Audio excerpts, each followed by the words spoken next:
Welcome back. In this video, we're going to be going over the signature pad elements. I'm currently in the app builder.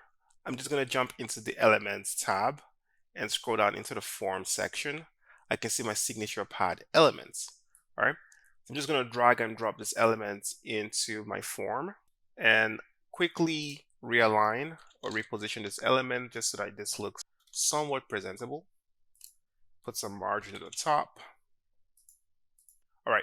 So our signature pad elements is very similar to our other form elements like the input elements.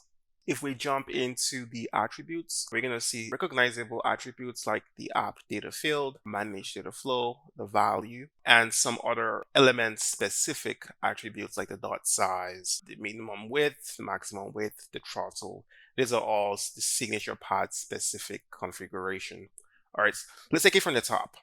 The app data field. So this is the field in our app data that this element is binded to, right? Manage data flow. This is by default false. When set to true, you have to manage the binding of this element to the app data.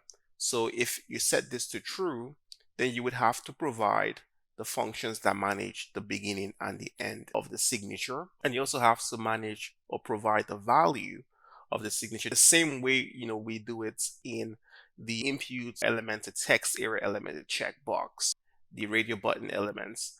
You could always reference those videos to see a full demonstration of this. All right, so by default, the manage data flow is set to false and the system manages the binding between this element and the app data. I'm going to go ahead and just do a random signature and just jump into my app data, into the live app data. If I scroll down to the bottom, I can see signature pad 3 and I can see the image that is the current signature. All right. So let's say we go ahead and we change this to say, change the app data field to say user signature. All right.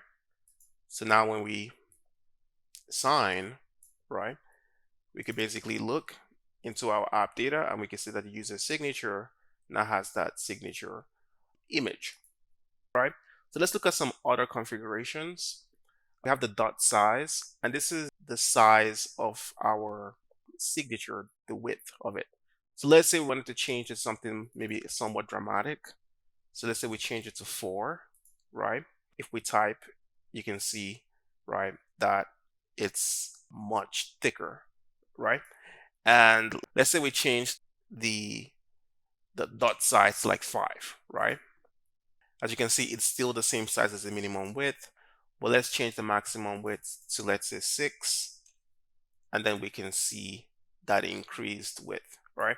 So you have the dot size, which is the size, then you have the minimum and the maximum if you wanted to have those boundaries, and all these are dynamic and configurable with any kind of logic. So let's just save this and refresh. Now we have a clear signature pad. If we were to go to my CSS builder and change the color, all right, now I can basically have the signature in red. If I change it to, let's say, green, now it's in green. So you have the ability to style it and configure it to have some cool looking signatures.